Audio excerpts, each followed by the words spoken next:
आइए हम बात करते हैं आज के बहुत ही महत्वपूर्ण प्रश्न है जो आप देख पा रहे हैं कि अभिसारी चिंतन को अन्य किस नाम से जाना जाता है। क्या मुक्त चिंतन के नाम से, सृजनात्मक चिंतन के नाम से, बद्ध व संकुचित चिंतन के नाम से या पार्श्व चिंतन के नाम से। तो देखिए, अभिसारी चिंतन जो होता है ये वो चिंतन होता है जिसमें किसी प्रश्न का एक ही उत्तर होता है और की समस्या का एक ही हल होता है। तो इसको हम संकुचित चिंतन या क्लोज थिंकिंग चिंतन कहते हैं। बहुत ही महत्वपूर्ण प्रश्न है कि अभिसारी चिंतन का संबंध मुख्य रूप से किससे है। नए और विविध विचारों का सृजन, समस्या का केवल एक सही और निश्चित उत्तर खोजना, स्वतंत्र रूप से कल्पना करना, मुक्त एंड अंत या ओपन एंडेड वाले प्रश्न। देखिए, नए विचारों की खोज करना ये तो सृजन कहलाता है, ये नहीं होगा। स्वतंत्र रूप से कल्पना करना ये भी नहीं है। ओपन एंडेड क्वेश्चन मतलब खुले क्वेश्चन करना ये भी नहीं है। जब किसी प्रश्न का समस्या का केवल एक ही हल इसमें हो, एक ही हल दिया जाता हो, ऐसे प्रश्नों को जो है जो चिंतन किया जाता है उसको अभिसारी चिंतन कहते हैं। इसका बी ऑप्शन। आप प्रश्न देख पा रहे हैं, बहुत महत्वपूर्ण प्रश्न है। उत्तर प्रदेश की राजधानी क्या है। ये प्रश्न किस प्रकार के चिंतन का उदाहरण है। क्या अपसारी चिंतन, जिसको डाइवर्जेंट थिंकिंग कहते हैं, अभिसारी चिंतन जिसको कन्वर्जेंट थिंकिंग कहते हैं, सृजनात्मक चिंतन जिसको क्रिएटिव थिंकिंग कहते हैं, या आलोचनात्मक चिंतन जो क्रिटिकल थिंकिंग कहते हैं। देखिए, उत्तर प्रदेश की राजधानी क्या है, तो इसमें आप देखेंगे केवल एक आंसर आएगा कि उत्तर प्रदेश की राजधानी लखनऊ है। तो जिन प्रश्नों का केवल एक आंसर हो, केवल एक ही हल हो, तो उसको हम क्या कहते हैं, अभिसारी चिंतन कहते हैं। अगला प्रश्न बहुत महत्वपूर्ण है। अपसारी चिंतन प्रक्रिया में निम्नलिखित में से कौन सी विशेषता शामिल नहीं है।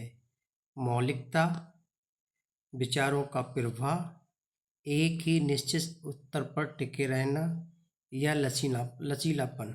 तो देखिए, मौलिकता भी आपकी सृजनात्मक का हिस्सा है, विचारों का प्रवाह फ्लुएंसी ये भी हिस्सा है, लचीलापन फ्लेक्सिबिलिटी ये भी हिस्सा है, और सृजनात्मक जो होता है वो अपसारी चिंतन के जरिए होता है। लेकिन एक ही निश्चित उत्तर पर टिके रहना ये हमारा अभिसारी चिंतन है, इसलिए इसका क्वेश्चन का सही आंसर होगा सी। बहुत ही महत्वपूर्ण प्रश्न है। निम्नलिखित में से कौन सा प्रश्न छात्रों में अपसारी चिंतन को सबसे अच्छे तरीके से बढ़ावा देता है। भारत की राजधानी क्या है, इसका केवल एक आंसर आएगा, ये नहीं होगा। 5 और 7 का गुणा करने पर क्या उत्तर आएगा, एक ही उत्तर आएगा, 5 सत्ते 35, ये भी नहीं होगा। ठीक है। कल्पना करें कि यदि दुनिया में पेड़ों की जगह केवल धातु के खंभे हों तो हमारा जीवन कैसा होगा। प्रकाश संश्लेषण पर परिभाषा लिखिए, इसका भी केवल एक ही आंसर होगा। तो पता लगा कि जिसमें खुली बात हो, ओपन टाइप के क्वेश्चन होते हैं, वो अपसारी चिंतन कहलाता है। तो इसका ऑप्शन होगा सी। प्रश्न 4।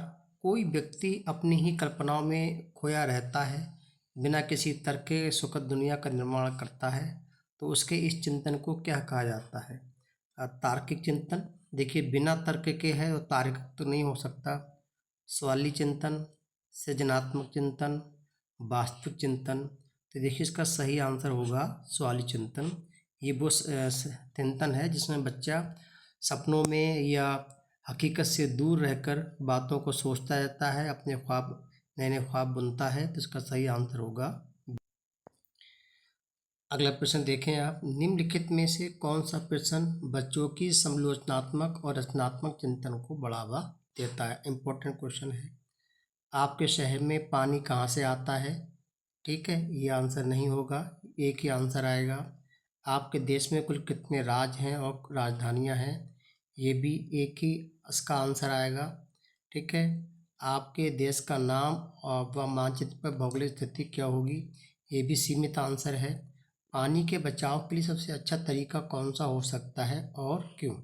ये एक अच्छी सोच को पैदा करता है जिसमें इंसान क्रिटिकल तरीके से सोचता है। तो इसका सही आंसर होगा डी।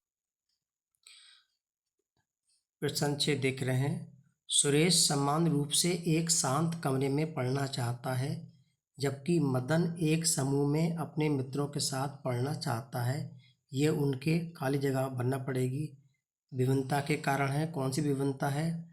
अभिक्षमता के कारण है, परिपक्वता स्तर के कारण है, या मूल्यों के कारण है, या अधिगम शैली? देखिए, हर बच्चे की लर्निंग स्टाइल अलग होता है, तो इसका सही आंसर होगा अधिगम शैली।